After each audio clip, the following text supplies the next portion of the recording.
பிள்ளைகளா, இன்றைக்கு உங்களுக்கு A4 ஷீட்டில் போர்டில் வரைஞ்சி போட்டு இருக்கிறேன் இல்லையா, இந்த சிலுவை A4 ஷீட்டில் நான் வரைஞ்சி போட்டு இருக்கிறது போலவே 5 பீஸாக கட் பண்ணி தருவேன். ஒரு 3 கவரில் போட்டு உங்களை 3 டீமாக பிரிக்கிறேன். யார் கரெக்டாக இதே போல் சிலுவை நீங்கள் ஜாயின் பண்ணீங்களோ, ஒவ்வொரு பீஸாக ஜாயின் பண்ணுறீங்களோ அவங்களுக்கு ப்ரைஸ் இருக்குது. ஜாயின் பண்ணுவீங்களா? ரெடியா? சரி, ஓகே. இப்போ நீங்கள் டீமாக பிரிஞ்சுடுங்க. உங்கள் டீம் யார் மோனி? உங்கள் டீம் யார்? சரி, நீங்கள் ஷேர் அப்படி வந்துடுங்க. நீங்கள் 4 பேர் வந்துடுங்க. நீங்கள் 4 பேர், நீங்கள் 3 பேர், 4 பேர் அப்படி போயிடுங்க. பெண்ணு, நீ அந்த டீமில் வந்துடு. நீ அந்த டீமில் வந்துடு. பெண்ணு, தம்பி, நீங்கள் 4 பேர். நீ வந்துடு. இப்படி வந்துடு. வந்துட்டியா? கிட்ட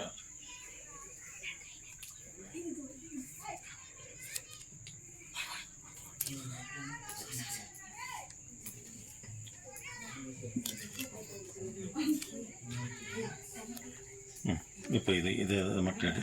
இங்கே டீம் ரெடியாக இருக்கிறீங்களா? பாருங்க, ஒவ்வொரு கவரில் போட்டு கொடுத்துருவேன். யார் நீங்கள் சீக்கிரமாக இதை ஜாயின் பண்ணுறீங்களோ அவங்களுக்கு ப்ரைஸ் இருக்குது. புரியுதா?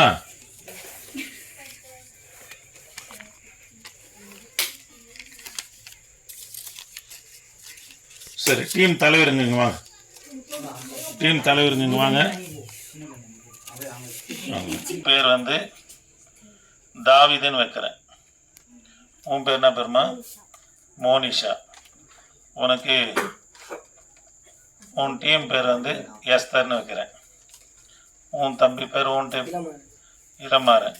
உன் டீமுக்கு வந்து யோவான்னு வைக்கிறேன். கொஞ்சம் சீக்கிரம் கேம் ஸ்டார்ட். சீக்கிரம் பண்ணணும்.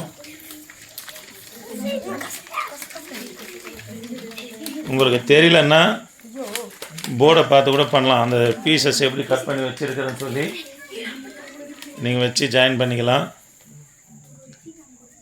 சீக்கிரம், வேகமாக யார் கரெக்டாக பண்ணுறீங்களோ அவங்களுக்கு ப்ரைஸஸ் இருக்குது. டீமுக்கே இருக்குது, ஒருத்தருக்கு மட்டும் இல்லை, எல்லாருக்கும் இருக்குது.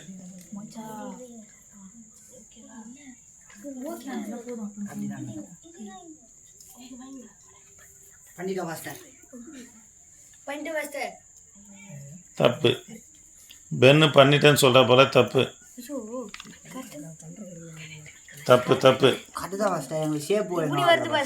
ஷேப் நான் வரட்டா? அது தப்பு.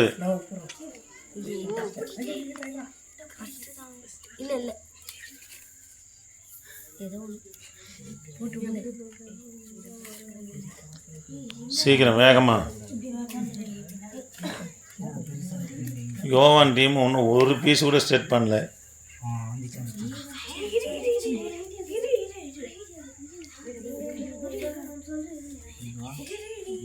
தாவிது டீமு பண்ணது ஸ்டார் ஆகி போச்சு. சிலுவை ஸ்டார் ஆகி போச்சு.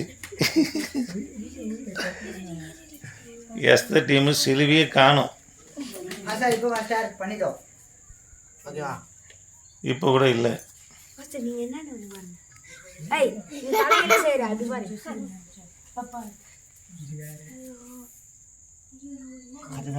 ரைட். யோவான் டீம் செஞ்சுட்டாங்க. கை தட்டலாமா? தாவிது டீம் செஞ்சுட்டாங்க. கை தட்டலாமா? சரி, இவங்களுக்கு ஃபர்ஸ்ட் ப்ரைஸு. சரி, ரைட். சரி, டைம் ஓவர். சீக்கிரம், இன்னொரு 10 செகண்ட் தான் இருக்குது. சீக்கிரம் பண்ணலாமா?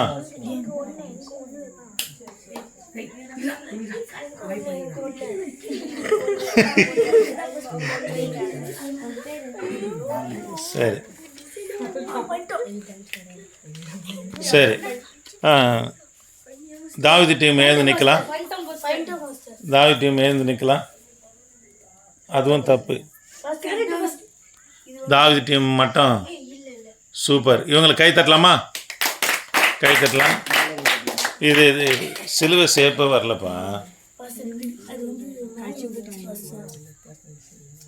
இல்லை, இது கூட இல்லை, கொஞ்சம் மிஸ் ஆகுது. சரி, ரைட். கரெக்டாக நீங்கள் என்ன பண்ணோம்? சொல்லணும். புரியுதுங்களா? கவனிக்கலாம். இன்னைக்கு ஒரு காரியத்தை குறித்து சொல்ல போறேன். ஆதியாகமம் 33:18 இருந்து 20 வரை. சரி, கவனிக்கலாமா? அங்கே ஒரு பலிபீடத்தை கட்டி அதற்கு ஏல் எலோகே இஸ்ரவேல் என்று பெயரிட்டான். ஆதியாகமம் 33:20. அங்கே ஒரு பலிபீடத்தை கட்டி அதற்கு ஏல் எலோகே இஸ்ரவேல் என்று பெயரிட்டான். ஆதியாகமம் 33:20. பைபிள்ல முத பலிபீடம் கட்டுறது யார் தெரியுமா? நோவா தான் பலிபீடம் முத பலிபீடம் யாரு கட்டுறாரு? நோவா தான் கட்டினார். இது ஆதியாகமத்துல நம்ம பார்க்கலாம். ஏன் அவர் பலிபீடத்தை கட்டினார்னா, ஜலப்பிரளயத்தை விட்டு கீழே வரும்போது இடுப்பு அளவுக்கு தண்ணி இருந்தது. அதாவது பேழையில இருந்து வரும்போது ஜலப்பிரளயம் வந்தது இல்லையா, பேழையில இருந்து இறங்கின உடனே இடுப்பு அளவு தண்ணி இருந்ததுனால பலிபீடத்தை கட்டி அது மேல சுத்தமான பறவை வச்சு யார் பலி செலுத்தினாரு? நோவா பலி செலுத்தினார். புரியுதுங்களா? அப்ப முத வேதத்துல பலிபீடத்தை கட்டினது யாரு? நோவா அங்கிள் தான் என்ன பண்ணாரு? பலிபீடத்தை கட்டினார். சரி, ஆபிரகாம் ஐயா கூட 4 பலிபீடங்களை கட்டினார். ஆனா எங்கெங்க கட்டாரு பாருங்க. ஆதியாகமம் 12:7 பாத்தீங்கன்னா மெம்ரோ என்ற இடத்துல பலிபீடத்தை கட்டாரு. ஆதியாகமம் 12:8, ஆதியாகமம் 13:18 மம்ரோவின் சமவெளியில என்ன பண்ண பலிபீடத்தை கட்டாரு. 4வதாக ஆதியாகமம் 22:9 மோரியா மலையில ஆபிரகாம் ஐயா பலிபீடம் கட்டார். ஆபிரகாம் எத்தனை பலிபீடம் கட்டினாரு? 4 பலிபீடம் கட்டினார். ஆனா யாக்கோபு 2 பலிபீடம் தான் கட்டாரு. 2 பலிபீடத்துக்கு அவர் பெயர் வைத்தார். ஆபிரகாம் ஐயா பெயர் வைக்கல. ஆனா யாக்கோபு பலிபீடங்களுக்கு என்ன பண்ணாரு? பெயர் வைத்தார். அவர் கட்டின ஒரு பலிபீடத்துக்கு என்ன பெயர் வைக்கிறார்னா, ஏல் எலோகே இஸ்ரவேல் என்று பெயரிட்டான் என்று சொல்லி பார்க்கிறோம். கவனிக்கலாமா? எல்லாரும் கவனிக்கிறீங்களா? இதுல இருந்து நான் உங்களுக்கு ஒரு சம்பவம் மட்டும் ஒரு சின்ன இது மட்டும் சொல்றேன்.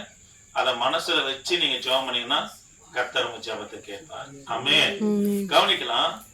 அது வரைக்கும் இந்த பலிபீடத்தை கட்டுவதற்கு முன்பதாக இருந்து யாக்கோபு ஐயா எப்படி தெரியுமா ஜெபம் பண்ணுவாரு? ஆபிரகாமின் தேவனே, ஈசாக்கின் தேவனே அப்படின்னு தான் ஜெபம் பண்ணுவார். கேக்குறீங்களா? எப்படி ஜெபம் பண்ணுவாரு? ஈசாக்கின் தேவனே என்று சொல்லி ஜெபம் பண்ணிக்கினே இருந்தார். இப்ப இந்த பலிபீடத்தை கட்டின பிற்பாடு அவருக்கு அதுக்கு முன்பதாக 32ஆம் அதிகாரத்துல யாக்கோபுக்கு இஸ்ரவேல் என்று நம்ம பெயர் வைத்தாரு. இப்ப இந்த பலிபீடத்தை கட்டினாரு. கட்டி என்ன பெயர் வைக்கிறாருன்னா, ஏல் எலோகே இஸ்ரவேல் என்று பெயரிட்டான். நீங்க இது அவங்க மாமனார் இடத்துல கூட, யாக்கோபு தன்னுடைய மாமனார் இடத்துல கூட சொல்லுவாரு, ஈசாக்கின் பயபக்திக்குரியவர் என்னோடு இராது இருப்பாரனா என்னை நீ வஞ்சித்திருப்ப, ஏமாற்றி இருப்பலாம் சொல்லுவார். அடிக்கடிக்கு யாக்கோபு ஆபிரகாமின் தேவனே, ஈசாக்கின் தேவனே சொல்றாரு. ஆனா இப்ப சொல்றாரு, ஆண்டவரே, ஈசாக்குக்கும் ஆபிரகாமுக்கும் மாத்திரம் தேவன் அல்ல, நீர் என்னுடைய தேவன் வைக்கிறாரு. இஸ்ரவேல் என்று பெயர் வைக்கிறார். இப்ப நீ யாருடைய தேவன்? என்னுடைய தேவன், இஸ்ரவேலின் தேவன் என்று என்ன பண்ண பெயர் வைக்கிறார். முதல்ல கூட நம்ம எங்கேயே இருந்தோம். கர்த்தர் நம்மள சண்டே கிளாஸ் கூட்டி சேர்த்து இருக்கிறார் இல்லையா? சிறுவரான கூட்டி சேர்த்து இருக்கிறார் இல்லையா? நம்முடைய தேவன் யாரு சொல்லுங்க? நம்முடைய தேவன் யாரு? ஏசப்பா.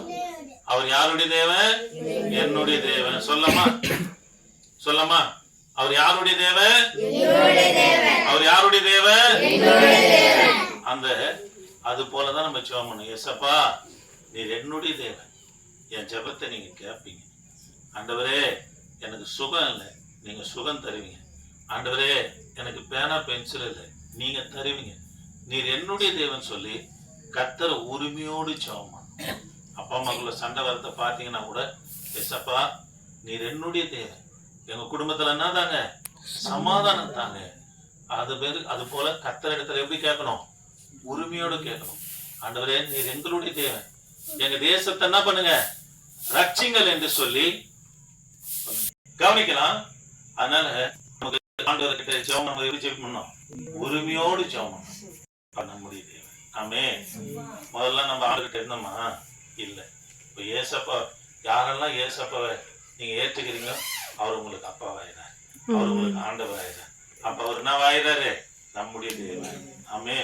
அந்த உரிமையோடு ஜெபம் பண்ணீங்கன்னா ஏசப்பா உங்களுடைய ஜெபத்தை கேட்பார். சங்கீதத்துல கூட தாவீது சொல்றாரு, தேவனே நீர் என்னுடைய தேவன் சொல்லி சங்கீதம் 62:1 கூட என்ன பண்ணுவான்னு தாவீது ஜெபம் பண்ணுவார். ஆகவேதான் பலிபீடத்தை கட்டி யாக்கோபு அந்த பலிபீடத்துக்கு ஒரு பெயர் வைக்கிறாரு. அங்கே ஒரு பலிபீடத்தை கட்டி அதற்கு ஏல் எலகே இஸ்ரவேல் என்று என்ன பண்ணாராம்? பெயரிட்டார். அப்படின்னா அவர் யாருடைய தேவன்? நம்முடைய தேவன். ஆமே. அப்பா எங்களை அதிகமா நேசிங்க அம்மின் தகப்பனே அப்பா உம்மை துதிக்கிறோம் அப்பா. இதோ இந்த நேரத்தை என் தேவன் பிள்ளைகள் வீணாய் விதை செலவிடாதபடிக்கு என் தேவன் அப்பா இதோ சிறுவர் ஆதரனை கலந்து கொள்ள என் தேவன் உதவி செய்து அதற்காய் கூட நன்றி நன்றி தகப்பனே அப்பா. இங்க கற்றுக்கொண்ட என் தேவன் வேத வசனம் என் தேவன் அப்பா ஸ்தோத்திரம் ஸ்தோத்திரம் ஸ்தோத்திரம் தகப்பன். பிள்ளைகள் இருதயத்துல பதித்து அதன்படி கூட நடக்க என் தேவன் உதவி செய்யுங்க தகப்பன் அப்பா. நாங்கள் உண்மை உரிமையோடு தகப்பன் அப்பா பற்றி கொள்ள கூட எங்களுக்கு அந்த கிருபை தாங்க தகப்பனே அப்பா. உண்மை துதிக்கிறோம் துதிக்கிறோம் தகப்பனே அப்பா. என் தேவன் அப்பா ஒவ்வொரு பிள்ளையோடும் உடைய கரம் இருந்து உங்கள் தேவைகளை சந்திங்க தகப்பனே அப்பா. இதோ தகப்பன் வருகிற இனிமேல் வருகிற சிறுவராதனை என் தேவன் அப்பா உற்சாகமாய் பிள்ளைகள் நன்றாய் கலந்து கொள்ள கூட என் தேவன் அப்பா இரக்கம் பாராட்டுங்க தகப்பனே அப்பா. இது முதற்கொண்டு என் தேவன் அப்பா ஆசீர்வதித்து அதற்காய் கூட நன்றி நன்றி தகப்பனே அப்பா. எங்கள் போதகரை கூட என் தேவன் அப்பா இன்னும் மேன்மேலாய் நீங்கள் ஆசீர்வாதத்துக்கு போதுக்காய் கூட நன்றி நன்றி தகப்பனே அப்பா. வந்திருக்க ஒவ்வொரு பிள்ளையும் நீரே ஆசீர்வதித்து பொறுப்பெடுங்க வழிநடத்துங்க. இயேசு கிறிஸ்துவின் நாமத்தில் ஜெபிக்கிறோம் நல்ல பிதாவே. ஆமென். என் ஆத்துமாவே கர்த்தரை ஸ்தோத்திரி, என் மூலமே கர்த்தரை பரிசுத்த நாமம் ஸ்தோத்திரி. என் ஆத்துமாவே கர்த்தரை ஸ்தோத்திரி, அவர் செய்த சகல பன்மரம். ஆமென். ஸ்தோத்திரம் ஸ்தோத்திரம் ஸ்தோத்திரம்.